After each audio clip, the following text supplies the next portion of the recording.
some epic adventures, another underrated Aussie, and a channel we all need to know about. All this and much more on Top 5 Underrated YouTubers, number 11. Just remember that form in the description, guys, if you have someone to submit for underrated YouTubers. It could be yourself or someone you know, and yes, it can be your grandma or the bro down the road. Just fill out the form and they'll thank you for it later. Oh, and smash that mouse of yours on the bell next to the subscribe button and select all. It's the best way to keep in check with my channel, trust me. Number 5. It's a horror time! Lost Cash does some very rad playthroughs, but without the rad, if you know what I mean. He does Let's Plays, but won't commentate them. Being that Lost Cash does horror only, this can only be good for horror fans or those interested in horror that just can't come to terms with playing horror games. No problemo! Instead, people can watch Lost Cash play through them, get a little jump scared, but not have to worry about feeling like you're in full control of the scenario. This is why these types of channels are a pick for many people, so they can get that experience. Another importance of these channels is quality, and Lost Cash certainly thought of it. From what I have seen, all of his videos are full HD 60 frames, so you will get the full quality right onto your screens, just like you're playing it yourself. Lost Cash has an interesting intro and banner that has some idea of a logo. He uses a zombie cartoon character as his signature, so you know you're watching another one of his videos. Lost Cash has been uploading on YouTube for the past 4 years with a game series Escape the Ayuwoki actually gaining some attention on his channel. Lost Cash also runs a Twitch where I see he has played some Spider-Man, so my guess is he'll play other games as well as the horror for his Twitch, so you don't have to stick with the horror all the time. As a horror fan, I enjoy the channel a lot and will certainly watch some of those games I'm not sure on playing myself, but want to see how good it is. Keep jump scaring the heck out of yourself there, my bro, because without that mic, no one will ever hear you.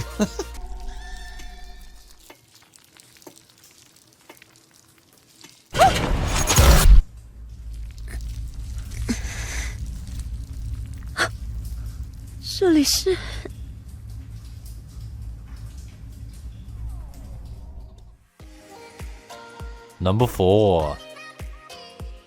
An interesting submission we had was the adventures of Meg and Greg. Great names to rhyme with, I'm sure they were meant to be. Now from the videos I've seen, it's almost like Meg runs the vlogs, voiceovers, etc, and Greg kinda just floats along with the adventure. Regardless, this is a great channel to watch if you want to experience different parts of the world. Meg's voiceovers are certainly interesting in the vlogs and help explain a lot of the going ons in the videos, unlike other vlogs that don't use voiceovers. Always nice to have an experienced vlog with a voiceover, seeing what's happening around them, rather than just someone talking directly to a camera about what they're doing. I personally enjoyed the Disney World adventure as I love theme parks. I always wanted to go to the States and explore all the parks over there and go on all the insane rides. So watching it through YouTube is something I've always done. Meg and Greg's adventures started around 2 years ago, just after coming out of quarantine. I can understand after being bundled up in your house for a while could spark some serious outdoor adventures, so I can see why Meg and Greg decided to start a channel to vlog their experience as well. If you love an epic adventure, want to check out a certain place, or just want to escape into someone else's life for a day, come visit Meg and Greg and sit back to their incredible adventures. Also, if someone changes the 69 likes on the Exploring the Cabot Trail video,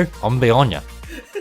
In today's video, we'll give you a tour of the port of Labadee, where you can relax on the beach, shop for souvenirs and local items from Haiti at the artisan market, grab a bite to eat, enjoy the bars or swim up bars, which if you have a drink package on the cruise ship, this will continue on Labadee. Or if you wanted to pay... Number 3.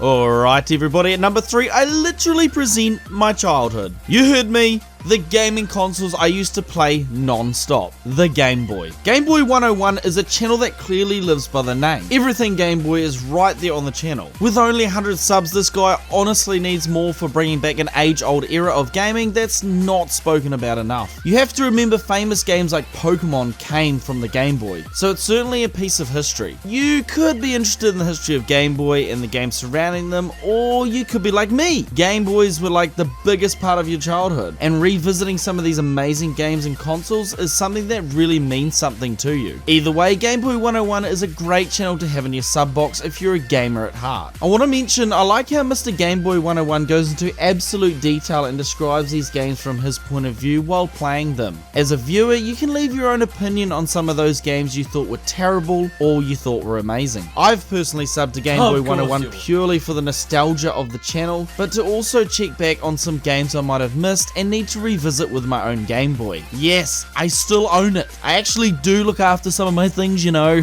I will say the thing's probably died from underuse, but it's still worth a shot. My favourite video currently on Gameboy 101's channel was the Dragon Ball Z Taiketsu video. I love the Dragon Ball Z series on the Game Boy. They were honestly the best Dragon Ball Z RPGs ever made in my opinion. Truly a masterpiece of games for a DBZ fan like myself, and the fact that Taiketsu was a fighting game and not really something the game company was used to, it actually turned out to be a lot worse than the RPG series itself. It was kind of rushed as well, so you cannot put all the blame on the game company. It's moments in time like this that gets lost in gaming, and it's really interesting and cool to see a guy talking about these kind of moments that you don't really hear about from other YouTubers. It's interesting for myself to watch and listen to anyway, especially as I can relate. The guy does have a Switch, so I'm sure he will look at modern handheld gaming in the future as well on his channel. I think any Nintendo or handheld console fan would enjoy this channel and would actually learn a lot about handhelds gaming history, plus much more. Keep up the awesome work, my man. The channel is freaking fire, my dude.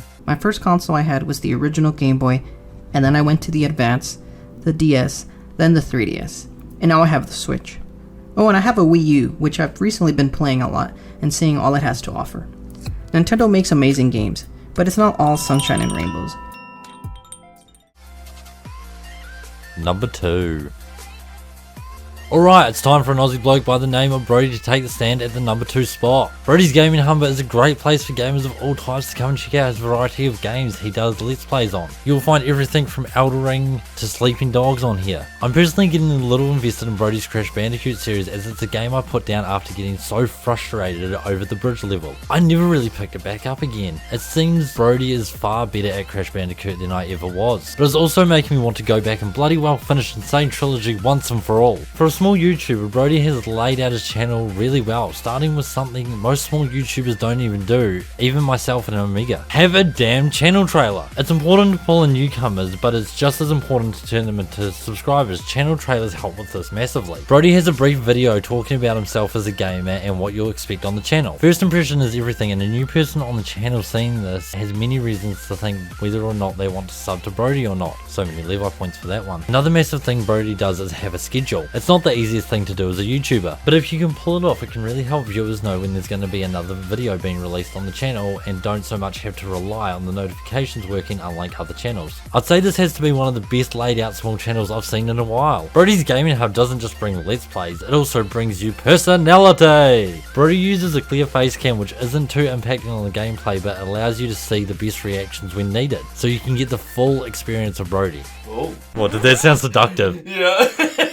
At least I didn't say impact, so you can feel the full impact of Brody. Are you sorted? Because most smaller channels these days don't bother with face cams unless they've gotten quite a bit bigger, as setting up high quality face cams can be pricey. And to be honest, who has money to spend with soaring costs these days? With half a K subs, I think it's awesome the effort Brody's putting in and the clear passion he has for gaming and YouTube. Thumbnails sets the level of frustration and the mood of the video as well. So it's good having that big old head of yours there, Brody. In general, Aussies and Kiwis struggle to find footing on YouTube, so as I keep seeing more and more being submitted, it humbles me a lot. Keep up the banter, Brody, and get over there and sub to the man himself, you gamers. G'day, how's it going? Brody here with old man Charlie, tackling the beastman of Farim Azul. He's kicking my ass. Last episode we got halfway to beating him and then I just lost, as usual. Number 1. Now, this channel is the one that all small and even large YouTubers should be subbed to. An actual channel that keeps you updated on the goings on with YouTube and gives solid advice on what to actually try and do to grow within this ever-changing algorithm, unlike that stupid insider series that shows up in people's YouTube studio. Like, who the hell watches those? I'd really like to know. From the About Me, we learn that Info Media is about YouTube tips, content strategies, live streaming, reviews, and proper YouTube education for those wanting to get into YouTube and how to work their way around this stupid platform. Something I really like about Info Media is that he does live streams about a lot of his tips and tricks, which is fantastic. It actually gives viewers a chance to ask questions and allow Info Media to reiterate some of the things viewers may not understand. This man should be getting paid for YouTube for this. Bloody hell. Actually, no, don't jump on YouTube's payroll, because then control on what to say kicks in. Info Media has clear, consistent information for people on YouTube of all sizes. I mean this, guys. All of you small YouTubers watching right now, get on this man's channel. You don't find too many YouTubers trying to crack the algorithm and giving away the secrets at the same time. It's definitely worth getting the knowledge on how to grow, especially with all the social media influencers trying to do the same thing today. First time YouTubers can watch a video and say what YouTube CPM is, and big time YouTubers can watch something like 4 reasons you're losing subscribers.